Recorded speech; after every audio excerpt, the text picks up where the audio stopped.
Okay, welcome to the Deep Dive, where we take your sources and turn them into knowledge you can use fast. Yeah, and this deep dive, it's tailored just for you. We're pulling back the curtain on a really gripping, pretty complex Australian legal case. That's right. We're stepping into, well, a cold missing persons investigation that definitely didn't stay cold. It really escalated. Oh, absolutely.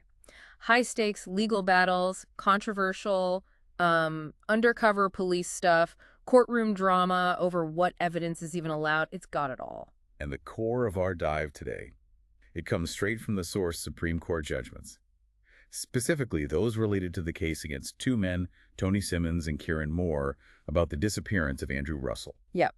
And our mission basically is to unpack this whole wild story. Who are the key players? What was the dramatic journey through the courts? And tracking who was representing who, right? Because the lawyers change sometimes. Exactly. We'll look at the legal teams at each stage and, crucially, figure out how the rulings in this specific case have actually, shaped or changed the legal landscape here in Australia. And we should stress, this isn't just dry legal talk. No way. This story is packed. It's got, deception, serious psychological pressure from the police, tactics pushed right to the limit. Real battles over truth and reliability, too. Yeah, and fundamental questions about fairness in the justice system. It's quite a dramatic ride, as you said. So let's dive in. The beginning, the disappearance itself. Andrew Russell. He lived in Bathurst, went missing back in June 2009. Right. The last confirmed sighting was June 2nd that night, near the Sydney Road, the Great Western Highway in Kelso. And there was a witness, Michael O'Neill. Yep, Michael O'Neill saw him, said he was standing right in the middle of the highway, and since that night, nothing. Family, friends haven't seen or heard from him. Now, suspicion. It often falls somewhere quickly in these cases. And here it attached relatively quickly to a guy named Tony James Simmons. Why him? Well, there was known bad blood, animosity between Russell and Simmons. There was even an alleged assault back in March 2009, just a few months before Russell disappeared. Simmons allegedly bashed Russell. Okay, so that existing history immediately put Simmons on the police radar. Pretty much. But, despite that suspicion, the initial police work, the standard stuff, interviews, searches, it just didn't turn up anything solid. And nothing admissible in court, you mean? Exactly. No cogent or admissible evidence against Simmons. So the case, it basically went cold. Stayed that way for over 3 years, from mid-2009 right through to September 2012. And what about the other man mentioned, Kieran Moore? Kieran Moore, yeah. He was known as a close friend and associate of Simmons. And the local rumor mill, well, it suggested he might be involved too. Involved how? In the murder itself, or? Either the murder or maybe helping Simmons get rid of the body afterwards. But again, just rumors. Nothing concrete came out of that initial investigation period for Moore either. So 3 years on, orthodox methods haven't worked. The trail's cold. What happens next? Police decide they need a whole new strategy, a complete pivot. And this is where things get really interesting and legally quite tricky. They launched what the court docs call a sophisticated undercover operation, specifically targeting Simmons. This kicked off in September 2012, ran through to January 2013. Sophisticated how? Who was involved? Involved more than 10 undercover officers. They're just referred to as UCO 1 through UCO 11 in the judgments. Right. And what was the technique? They use something called the scenario technique. Now, this method, it's been looked at pretty closely by the courts in Australia before, like in the Sofala case. Okay, so how does the scenario technique actually work? Basically, undercover cops pose as serious criminals, like members of a made-up organized crime gang. Their first job is to build a relationship, get the suspect's trust. Right, get close to them. Exactly. Then they create this fictional scenario. Often, it plays on the suspect's worries about maybe other crimes they've committed or this specific investigation. And the pitch is? The pitch is usually something like, look, this powerful gang we're part of, we can make this police investigation disappear, we can sort it out. But you have to be completely honest with the boss. Tell us everything you've done. Wow. And part of that involves getting them to do pretend crimes. Yeah, that's often a key part. They induce the suspect to take part in staged, fake criminal acts. To prove they're trustworthy, prove they're one of them. And this is what they did with Simmons. That's exactly what they did. The police enticed Simmons into participating in a whole range of these pretend offenses. And did he? Oh, yeah. The court documents, they're apparently full of recordings of him showing he was really keen, really willing to get involved in whatever was suggested. Like, what did he say? Well, he's quoted saying things like, "I'm always keen, I'll do anything," pretty much. I'll do anything, pretty much. That sounds eager to please the gang. It certainly does. So this operation, it generated just a huge amount of material, not just him doing the fake crimes, but also him boasting about real past stuff. Like what sort of real stuff? Things like drug use and supply, violence, having firearms, car thefts, break-and-enters, even mentioning being on parole. So a massive amount of potentially really prejudicial material. Just stuff making him look bad, Yeah. separate from the Russell disappearance. Absolutely. A huge volume of character-damaging stuff just from the operation itself before you even get to the main target. Okay, so this elaborate setup runs for months. Where did it lead regarding Andrew Russell? It culminated eventually in Simmons making a series of what the court called inculpatory statements. Basically, voluntary admissions about Russell's disappearance. And these were recorded. Yet recorded on surveillance devices. There were some statements in December 2012, but the really significant ones came on January 9th, 15th, and 16th, 2013. Okay, so the big moment. What story did Simmons actually tell these undercover officers about what happened that night? Well, according to these recorded admissions, Simmons claimed that on the night Russell vanished, he and Kieran Moore were driving back from Sydney. They saw Russell on the Sydney Road Bridge, just outside Bathurst. Yeah. Simmons allegedly said to Kieran, "Grab the cunt." The plan, he said, was to bash the cunt. He claimed they forced Russell into Kieran's car. Did he describe the car? Yeah, he described it as a brown VT Holden, said it was stolen, and that they later burnt it out. A stolen and burnt car. Did the police records match that? Was there a report? That's a key point, no. The court noted there was no police report of a stolen or burnt brown VT Holden around that time.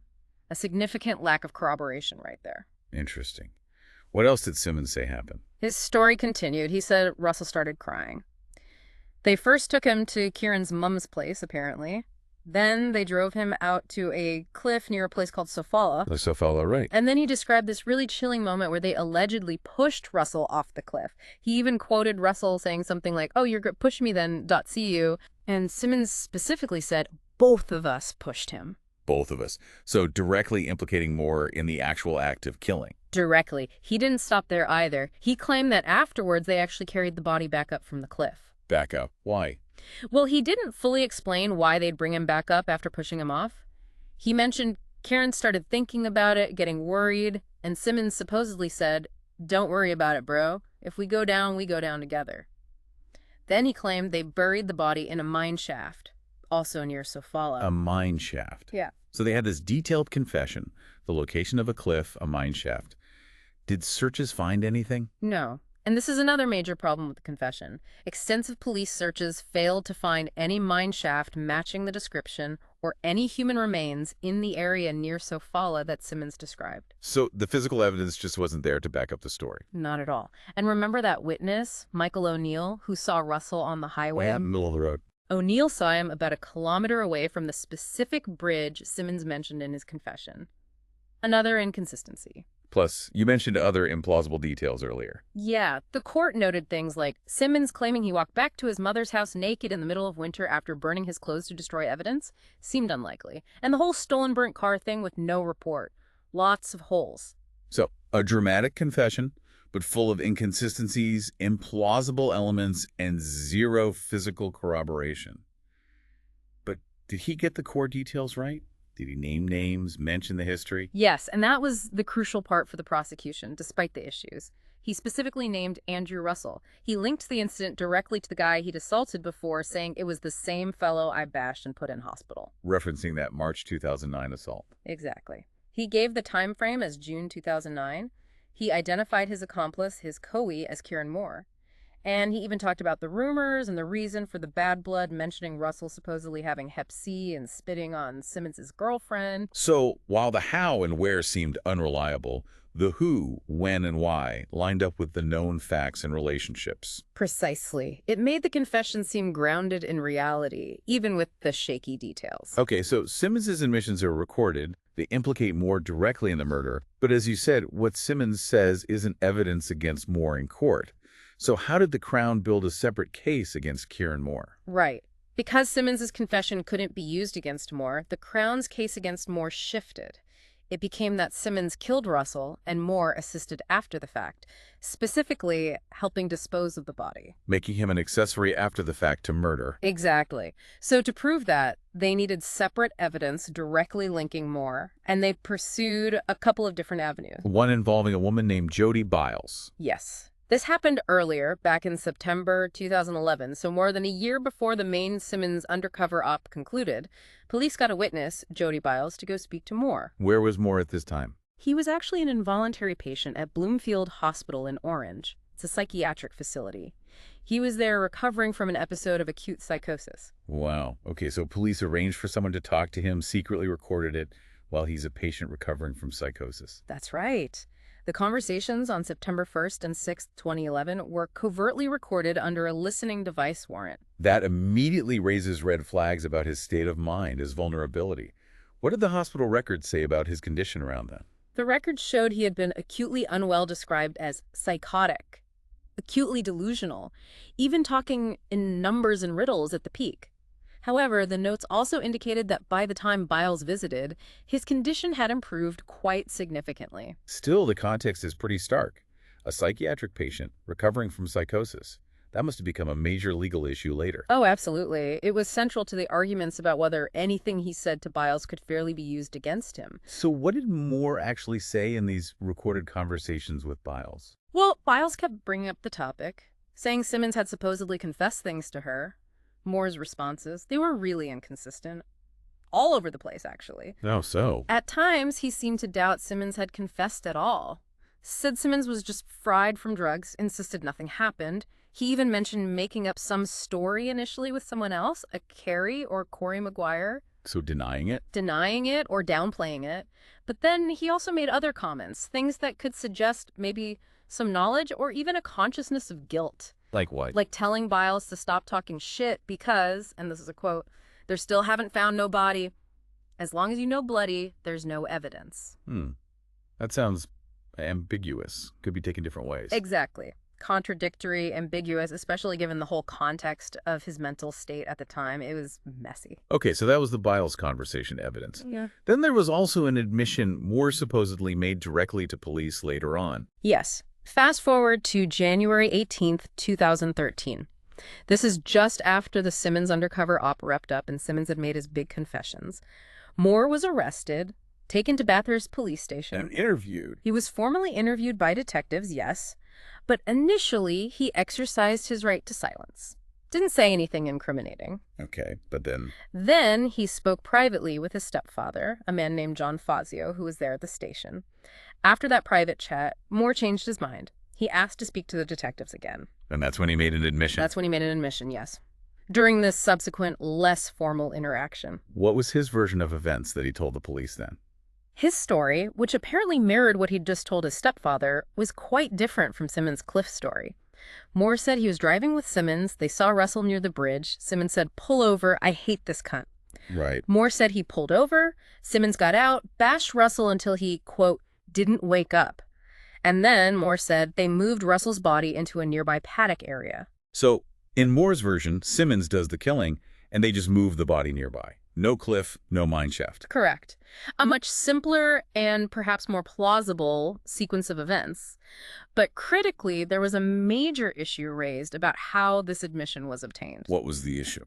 Moore claimed, and his stepfather's evidence strongly backed this up, that the police had offered him an off-the-record conversation. Off the record, meaning? Meaning, Moore believed that whatever he said wouldn't be used against him in court, that it wasn't official evidence. And did the police acknowledge this? It was disputed.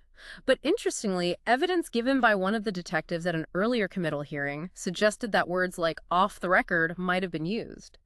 Though the detective contested the interpretation, arguing it didn't mean it was inadmissible. But the court later had to decide what Moore likely believed. Exactly.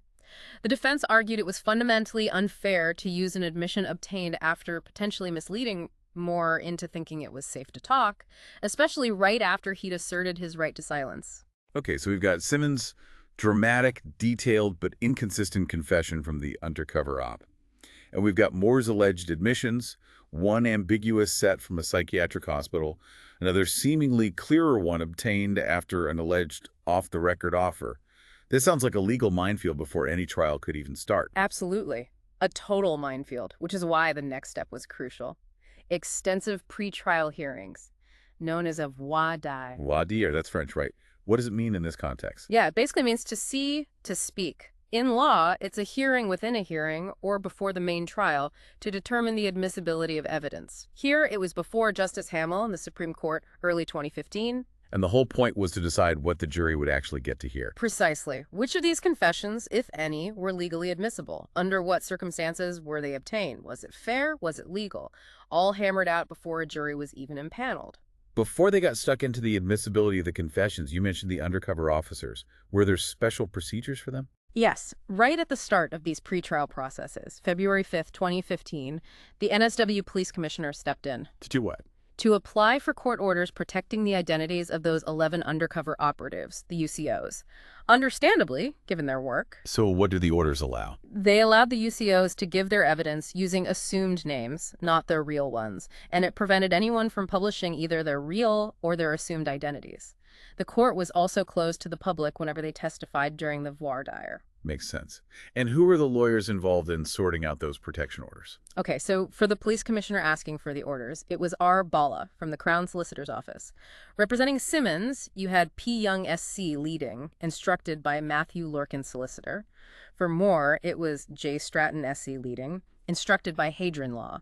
And the Crown Prosecutor, P. Barrett, was also there for the Crown's overall interest. Got it. And was there a general ban on reporting what happened in these pretrial hearings?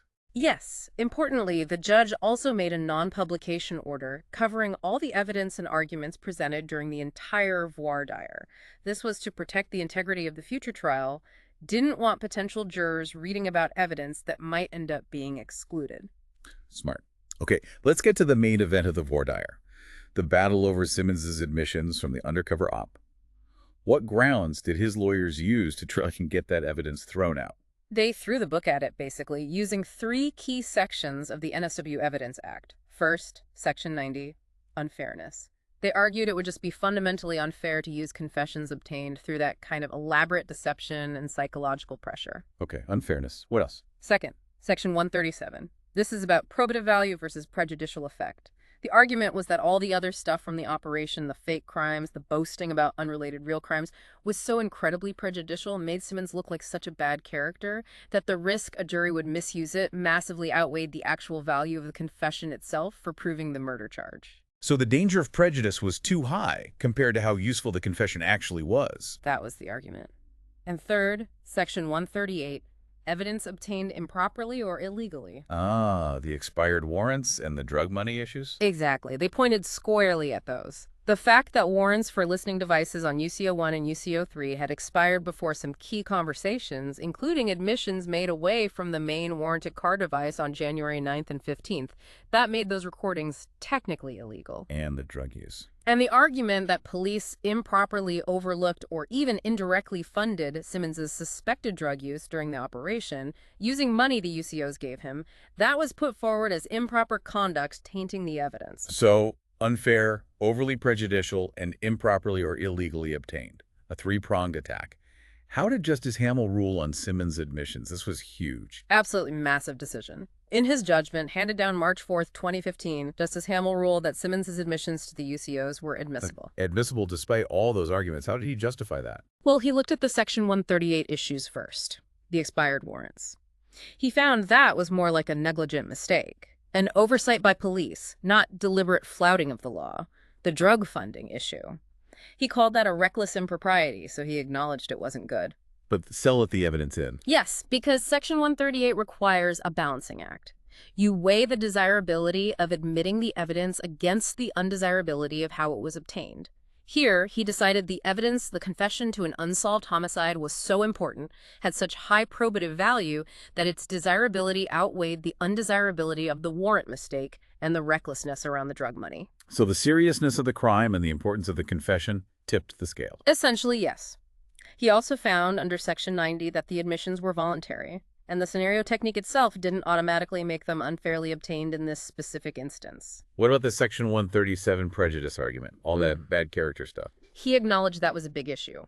He noted the vast amount of prejudicial material from the operation would need very careful handling at trial, possibly excluding some parts then. But he didn't exclude the core admissions based on potential prejudice at this pretrial stage. He basically kicked that can down the road slightly. Okay, so a huge win for the prosecution on Simmons' evidence. The legal teams arguing that point were still the same. Yes, consistent teams for that ruling. P. Barrett for the Crown, P. Young SC and Matthew Lorcan solicitor for Simmons, and J. Stratton SC with Hardin Law for Moore, as Moore obviously had a keen interest in whether the case against Simmons would stand up. Right. Now let's flip to Moore's evidence. The conversations with Jody Biles in the psych hospital and his 2013 statement to police.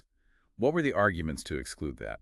Similar sections of the Evidence Act were used: Section 90 for unfairness, Section 138 for impropriety.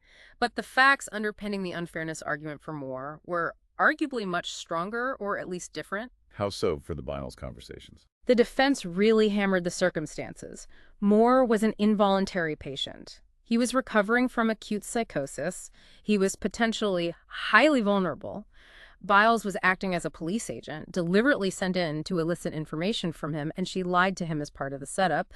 They argued using anything he said under those conditions would be grossly unfair. Yeah, that sounds like a powerful argument for unfairness. And for the police station admission in 2013. The unfairness argument there focused squarely on that alleged off-the-record offer. He'd already said he wanted to remain silent. Then, after this supposed assurance that it wouldn't be used against him, he talks. The defense argued that was a clear inducement, misleading him, making it unfair to then turn around and use that statement in court. So how did Justice Hamill rule on Moore's evidence? Was it treated differently? Yes, completely differently. In his decision, which was out by March 9th, 2015, Justice Hamill ruled that both the Biles conversations and the 2013 police admission were inadmissible. Inadmissible? On what grounds? Primarily under Section 90 unfairness. He agreed it would be unfair to use the Biles evidence, given Moore's mental state at the time, even though improved, and the deceptive way it was obtained by a police agent in that setting. And the police station admission. Also excluded as unfair under Section 90. Justice Hamill effectively accepted the defense version of events there. He found it likely police did offer an off-the-record chat, and crucially that Moore genuinely believed this meant his words were protected and wouldn't be used against him. Using it after that belief was induced would be unfair. Wow. So two totally opposite results. Simmons's highly incriminating detailed undercover admissions are AN. Moore's admissions, obtained while potentially vulnerable or potentially misled, are OUT. Exactly. A stark contrast. And this created a really strange, unbalanced evidentiary picture heading towards a potential trial. You'd think. So Simmons is facing trial with this mountain of undercover evidence, including all the prejudicial stuff hanging around. Moore is facing trial, but his main alleged admissions have just been thrown out. What happened next? Well, faced with this very specific, tricky situation, both Simmons and Moore applied for something quite unusual. A trial by judge alone, instead of the standard trial by jury. A judge-alone trial. Is that common in serious cases like murder? It's not the default, certainly. Juries are the norm for serious criminal trials in NSW. You need specific grounds and the court's permission to have a judge sit alone. Was the timing of their application an issue? It was a bit. They applied quite late, actually, during these voir dire hearings. Normally, you're supposed to apply at least 28 days before the trial starts under the Criminal Procedure Act, so they needed the court's special permission or leave to even make the late application. Did the judge have concerns about the lateness? Appearing like they were judge shopping or something? The judge noted the lateness could raise appearances issues in some cases, but here he said the identity of the judge who would preside over the trial himself, Justice Hamill, had been known for ages. So concerns about trying to pick a specific judge at the last minute didn't really apply. He was willing to consider the application on its merits. Okay, so what was the main reason they put forward for wanting a judge alone?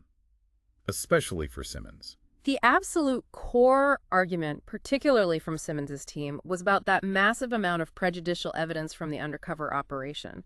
Not just the confession itself, but all the stuff about him being willing to do fake crimes, boasting about unrelated real crimes, the bad character stuff. The stuff the judge acknowledged was problematic, but hadn't excluded yet? Precisely. The defense argued that even with the confession admitted, this sheer volume of other damaging material created an enormous prejudice.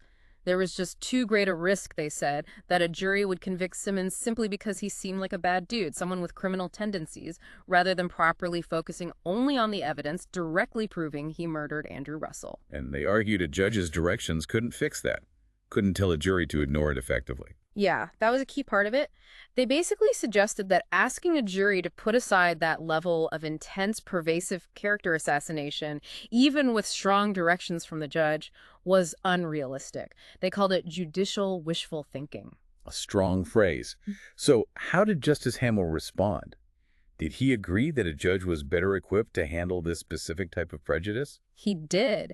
In his judgment on this application, he granted leave for the late application and ordered that the trial would be by judge alone. On what basis?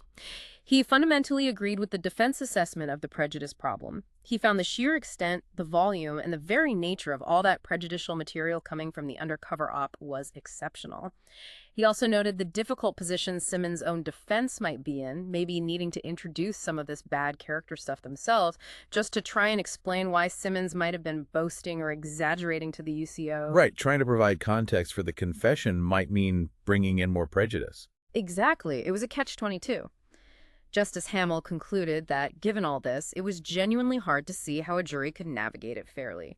Therefore, he ruled it was in the interests of justice for the trial to be by judge alone, specifically citing a judge's training and experience in rigorously separating prejudicial material from the evidence directly relevant to the charge. That feels like a really significant ruling on judge-alone trials, grounding it so heavily in the nature of the prejudice caused by the investigation method itself. It really is. It sets a bit of a marker. And the legal teams involved in arguing that judge-alone application. Still the same lineup. Yeah. P. Barrett for the Crown, P. Young SC with Matthew Lorcan, solicitor for Simmons, and J. Stratton SC with Hardin Law for Moore. Right. Consistency through those key pre-trial battles. Okay, so let's pull back and look at the bigger picture. We've gone through the disappearance, the investigation, the controversial techniques, the dramatic confessions, and these huge pre-trial reelings on admissibility and the mode of trial. Yeah. How has this case, R.V. Simmons, R.V. Moore, actually changed or clarified legal practice in Australia? Well, it's made some pretty significant contributions, I think, particularly around evidence and criminal procedure. Like what? Firstly, it really highlights the ongoing, intense judicial scrutiny of that scenario technique. It shows courts continuing to test it against the Evidence Act, Section 90 on fairness, Section 138 on improper or illegal conduct. Justice Hamill's rulings dug into specific issues like, needing strict warrant compliance. Right. The expired warrants weren't just brushed aside. No. And concerns about police handling of things like the target's suspected drug use during the op-pot, and just generally considering the psychological impact on the person being targeted. It builds on earlier cases like Sofala, showing the courts are actively policing how these operations are run. So it's a reminder that these powerful police techniques aren't a free pass. They operate under strict legal checks. Definitely. Secondly, the ruling on Moore's evidence excluding it is a strong reaffirmation of Section 90 unfairness, especially the finding about the off-the-record conversation. It shows courts will protect suspects from being induced to speak after asserting silence if they genuinely believe the conversation is consequence-free. It reinforces that fairness can override even seemingly voluntary admissions if the context is wrong. And the judge-alone trial ruling, that seems like a big one. It really is significant for judge-alone trial jurisprudence. Usually you see judge-alone trials ordered because the evidence is super complex technically, like complex fraud, or because of massive pretrial publicity that might taint a jury pool. But that wasn't the main reason here. No. Here, the primary driver was the sheer volume and the nature of the prejudice created by the investigation method itself. The undercover op generated so much bad character noise. This ruling clearly establishes that level of specific investigation-induced prejudice as a valid reason, in the interests of justice, to prefer a judge over a jury. It adds a new dimension to why a judge-alone trial might be granted. Because a judge is deemed better able to filter out that specific kind of noise. That was the explicit reasoning, yes. Their training and experience in compartmentalizing evidence. And we should also mention the procedural side, the protection for the UCOs. Yeah, that's important too. While maybe more standard now in undercover cases, the court granting those orders under the Assumed Identities Act was a necessary practical step. It shows the procedural framework needed to manage these complex investigations through the court system while protecting officers. So, Looking at it broadly, this case really throws a spotlight on the courts as gatekeepers, doesn't it? Absolutely. It's a perfect example. The courts are constantly having to balance two competing needs.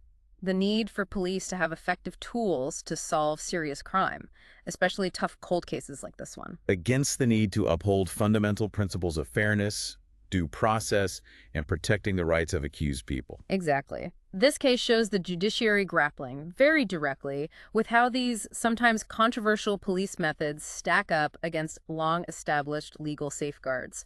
It's the system testing itself. It's a really powerful illustration of how investigating a crime can push legal limits, leading to court decisions that then refine the rules for everyone else moving forward, and even changing the very way a trial might be conducted. Precisely. It shows the law adapting, responding to new challenges posed by investigative techniques. Okay, let's try and wrap up this deep dive then. We've covered a lot of ground. A cold case that heated up dramatically. A very sophisticated but legally questionable undercover operation. Some incredibly detailed yet inconsistent confessions. And then those crucial pretrial court battles. Rulings that decided which confessions got in and which got thrown out based on fairness and how they were obtained. And culminating in that really significant decision to hold the trial by judge alone, specifically because the investigation itself had created so much potential prejudice. Yeah, this deep dive really maps out how tangled the path to justice can be. It resulted in these key court decisions that clarify how we handle tricky evidence and when the interests of justice might actually favor a judge over a jury. So what's the final takeaway for you, the listener? It really leaves us thinking about this core tension in criminal justice, doesn't it? That tension between letting police use innovative, maybe even deceptive methods to crack serious cases. And the absolute necessity of having safeguards in place. Protections for the rights of the person accused, ensuring the process is fair. So the question becomes, how far should police be allowed to go, especially when they're creating these artificial criminal worlds to get confessions? And can the courts, acting as gatekeepers, always ensure that fairness is maintained? Can they guarantee that convictions are based on reliable proof, not just on prejudice generated by the investigation itself? It's a fundamental question, one that goes right to the heart of maintaining public trust and the integrity of our whole justice system. Something to definitely mull over.